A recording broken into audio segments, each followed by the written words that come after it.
Well, hey guys, welcome back to the channel. I know it's been a few weeks. I actually took a few weeks off to handle some personal matters and try to find a layout-worthy house here in the new state. So anyway, today we're taking a look at an Intermountain ES44. These are tier 4s, so they are ET44ACs. Now, this is a recent re-release of these with some modifications, so we'll take a look at what you get in the box from Intermountain starting now. Alright, I already freed one from the box, but I will show you how the unboxing goes, because that's part of the experience, right? So, in the box, Intermountain paperwork talking about an operator's guide, essentially, how to reset the decoder, a list of horns you can change to on the decoder, shell removal. Now, on this Tier 4, they have improved the shell to where now the chains go with the bottom, so the shell just pulls off easily. I'll show you that a little closer later on the side view, but the chains by the truck used to cause to be snagged, and you'd have to remove them very carefully to get the shell off. Now, shell comes right off without the chains having to be removed from the little hooks. So we have an NS and a UP version here. One thing you're going to notice, well, maybe not in the darkness of the black just absorbing all the light, but there are screw posts here and Phillips head screws. So what I do is just back it out as much as possible while I keep a good grip with my thumb on the fuselage, or the fuel tank I should say, of the locomotive. And eventually you feel it kind of give way and it's sitting in the plastic still. Then I'll give it a pull. And you'll want to keep this aside. You don't want to just pop it up because the screws may go flying, and that is a pain in the butt. So we now have the NS and the UP out. We'll take a closer look at the details. Alright, here we have the front of the locomotive. As you can see, there's sand filler hatches, grab irons, PTC antenna array, very thin and finely detailed windshield wipers you may or may not be able to pick up on from this angle. Ditch lights, above the anti-climber, coupler cut lever, accessory hoses with silver tipped ends. That big UP wing on the front, there's cab window sunshades. I'm trying to get a little bit of light on this. You can see the handrails from here, they're pretty straight, maybe slightly concave. There's a little bit of a more light hitting the model type of view. 2735 is the road number. Windows tinted nicely. You know, they do a really good job on the windows. I wish everybody would do that. I know manufacturers battle with that because some modelers want to install cab figures or have cab figures inside. I like the tinted windows myself. PTC antenna array looks great with the anti-slip tape that's installed up top. I'll show you another view of that later. It basically creates a pattern. Have a striped pattern. You got all these vents on the side related to dynamic braking. Yellow sill on the side, jacking pad is easiest to spot by seeing where the yellow sill breaks up there. The front truck detail really doesn't show you what I wanted to talk about with the chains and how that's changed. But you can see the center, the UP flag has been improved to where it's a little more vibrant in color, a little more brighter color. You can also see the angled exhaust there. That's another change to this run. The previous run had a flattened off exhaust, but you can see how that end is showing, and that's kind of angled up to where it's flush with the housing there. All the compartment detail looks nice. On the fuel tank, there is a sight glass there. And you got some fuel tank plumbing as well. And the handrails and stanchions are plastic, but look pretty straight and nice. One of the better manufacturers to do these in plastic and do a good job at it. We're going to look at the radiator housing now, and this is a prominent spotting feature of the Tier 4. You can tell by the oversized hood for increased cooling of the radiator and all of the items housed in the area of the locomotive back here. But the grading is nicely done. It's nice and flat, even though there's little pockets here to represent the grading. It is nice. You have seen maybe on some other models where it's wavy, but it's straight here. Another jacking pad back here, and some more truck detail. There's see-through step detail as well on these, and we've talked about. You can always check out my other Intermountain video and my comparison video for more details on the model, because we won't go through them all. However, this angle is really good for catching, my camera will cooperate, these silver tipped end MU hoses, coupler cut lever, KD couplers, and MU receptacles, the safety chain on the stanchion, all that detail on the end. You also have a sand filler hatch tucked in right here under the lights. If I haven't mentioned already, lights are LED. Brake wheel, we talked about that before. It's on every train or model in some form or another. Now back here is where the brake chain is that I was talking about, or the truck chains I should say. Now these used to be attached to the frame. Now this pulls off without having to attach those, so that's nice. But you can see them, a little hard to see in the kind of sea of gray here, but there they are as I play with them. And they're real chains, they're not plastic molded chains, they are miniaturized chains that actually move. So more truck detail, and emergency shut off of the fuel tank detail there with little red buttons tucked away underneath. There is a tread plate or safety tread on walkways going along the side. I'll show you that from a top up type of view. And you get the trio of radiator fans, or dynamic brake fans I should say, right here. And UP Building America there.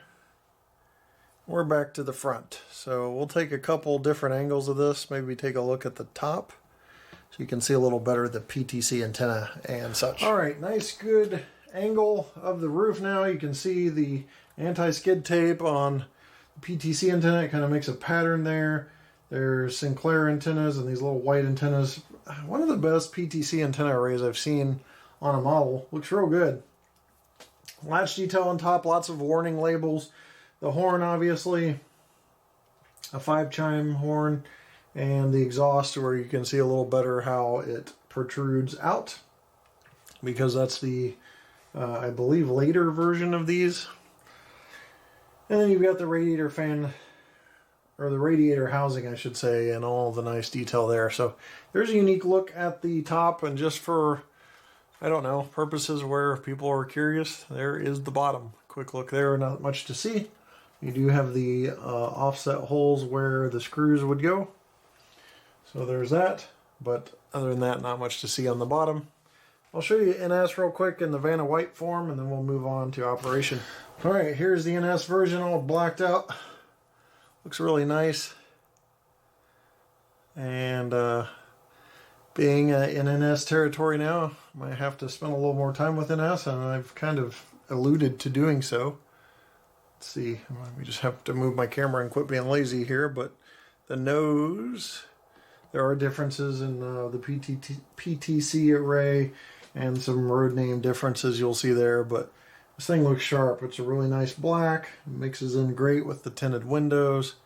It looks like a very sharp unit, and as much as people kind of rag on NS for being plain, I think it looks pretty good. And I'm kind of a guy that likes white a lot. I've got a white car, you know, a white dog, and you know, all sorts of stuff. Like with cars, I've always had white exteriors and tan interiors. I don't know if that's going to change anytime soon, but you know, it's something that looks really good in black. So, and again, coming from some guy that has a little bit of a bias against darker colored vehicles. So anyway, angled exhaust on this as well.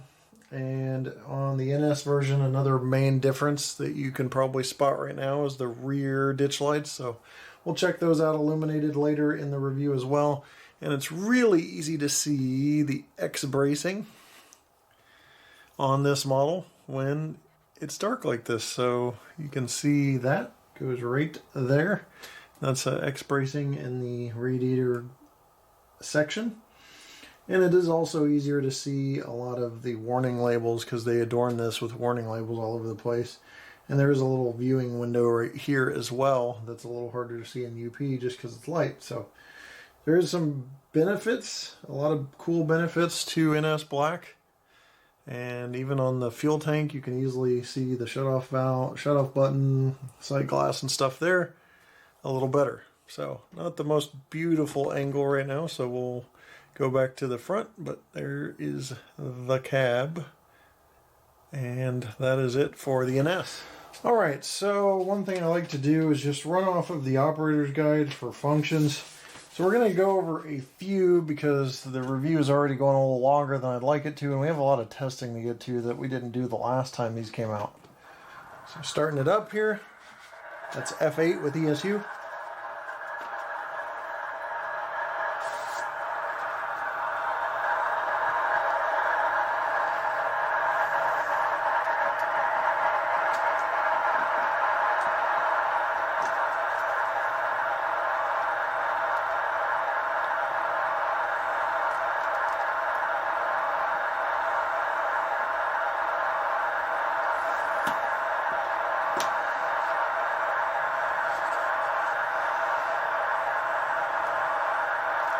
Alright, so it's been starting up, and we'll go over sounds. F1, bell.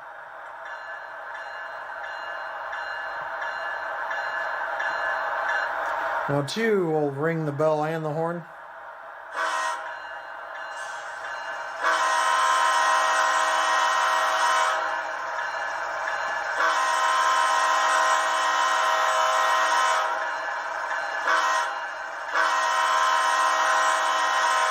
Sounds really good.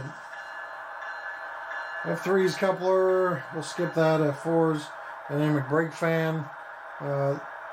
That's activated with movement. I don't know if you can hear that or not. I think when you activate it, it doesn't want to move either. Can't remember all the functions with this. 7's dimmer, 8 start up and shut down, like I mentioned before. It's not shut up. It does mute it, so it is kind of shut up. Drive holds F9, which means you can hit it, turn up your throttle, increase the RPMs, and then hit F9 again, and it's going to release and go to that speed step that you set it at. 11 is walkway lights. So we'll look at the lighting later. Radiator fan, there's all sorts of different sounds here. We've just gone over a few.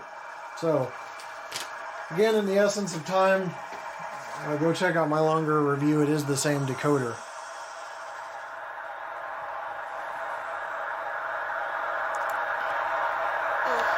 Alright, I got my AccuTrack 2 speedometer here. We're going to go to 1 speed step.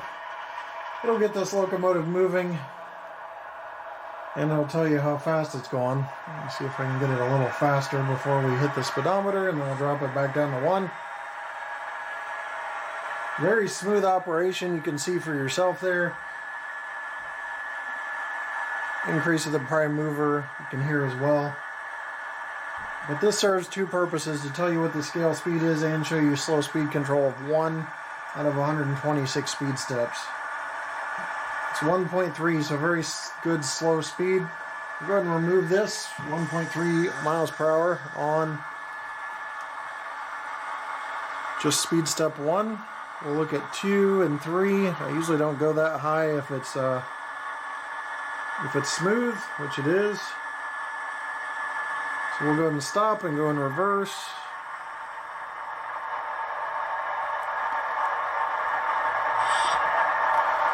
There's 1.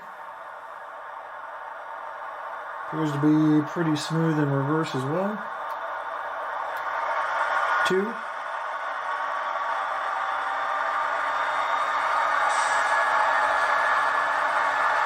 And 3. Now there's a little hump in the middle of this table because it's essentially like a garage sale table, a foldable table. So it's still very, very smooth. Alright, so pull test. Do that real quick.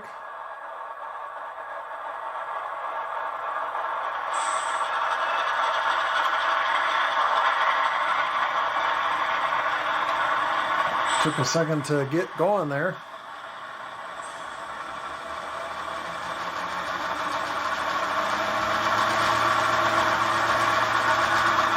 This time it's showing a pull test of 5.6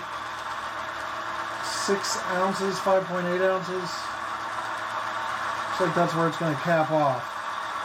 6.1, 6.3. Looked like it was just getting a little bit of traction at 6.3, so we'll call it good at that. Get to hear the prime mover over my voice, but it's about 90 cars. You can't get more impressive than that for a single diesel locomotive and HO scale. Give you a nice good look at the coupler level of this locomotive. We're going to check coupler height. If I can get the coupler height gauge to sit properly. Sit, boy, sit. Okay, dead on coupler height there. KD coupler height gauge. We'll go ahead and check the other one.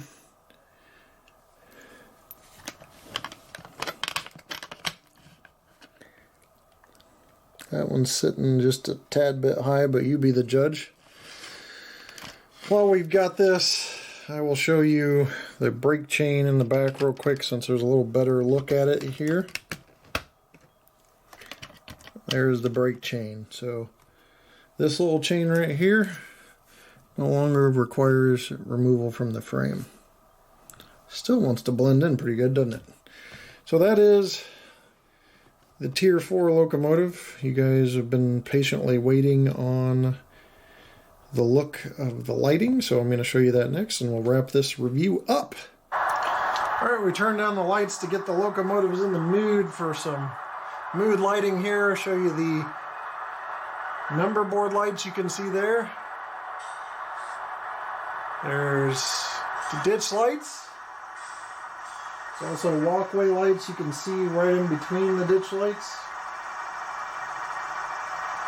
So we're going to hit the horn so you can see the horn sequence and how the ditch lights flash on NS and don't on UP.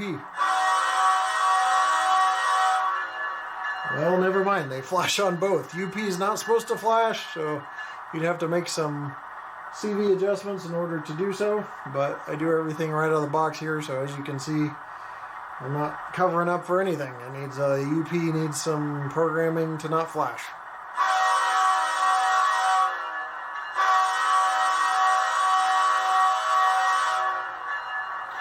So you also notice that the nose is where the light is on the UP, and the in between the number boards above the windshield is where it is on NS. Alright, I've turned these locomotives around because I like NS butts and I cannot lie.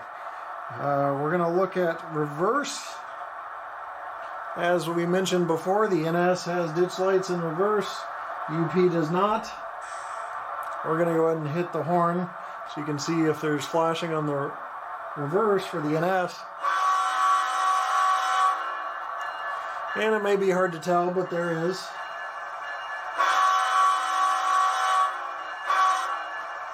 Sounds pretty good in stereo when you got two of them doing the same thing on the same function. But anyway, or on the same DCC address. Anyway, there you have the lighting. You can see the step lighting a little better when I turn off the ditch lights on the NS. But that's just walkway lighting. It's another feature of these locomotives. Alright, time to wrap up the review, but before we do, I've kind of lost my game a little bit. I forgot to weigh these. Now the NMRA compliance is good with the gauge. We're going to save that off camera, but they weigh 1 pound, 9.7 ounces each. So that gives you an idea in kilograms. That's 25.07 ounces, by the way, or 25.7 ounces, 730 grams. So there you have it. Alright, I was trying to get out an aerial view there, but with this tripod's higher than my Uncle Sonny. Basically what we have is the Intermountain Tier 4 Gevos are an improved version, along with adjustments such as the exhaust, being angled exhaust, a little brighter graphics on the side, some adjustments so you can pull off the shell without having that chain in the way. But the same thing you would get from the previous run without those adjustments. So those are the improvements. Very solid product from Intermountain. Obviously, you're going to have to do some CV programming for the UP to make sure the ditch lights don't flash if you don't want them to, but prototypically they don't. So there you have it for the folks that want to run prototypical operations. Other than that, I don't really see anything wrong with these locomotives. I think they are great runners, very good internal motor from Intermountain that's reliable, does a good job. I really would like to see, manufacturers send all their locomotives over to that Museum of Science and Industry in Chicago to just run on that layout forever and ever to see what's really, really long-term reliable. But Intermountain has been no problem of all the stuff I've had over a decade. So very good there. I like the variation. I love the tinted windows, and I think it's a solid product that you should check out on the next run. And that run should be hitting stores any time now, so hopefully you see that soon.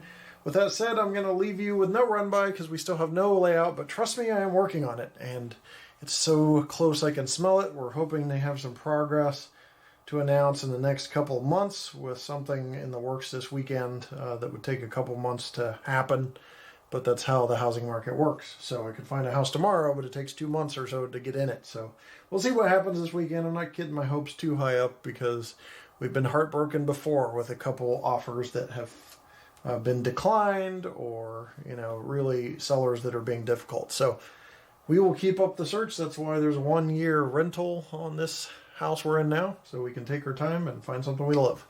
But we'll see you next time right here on my channel. Take care.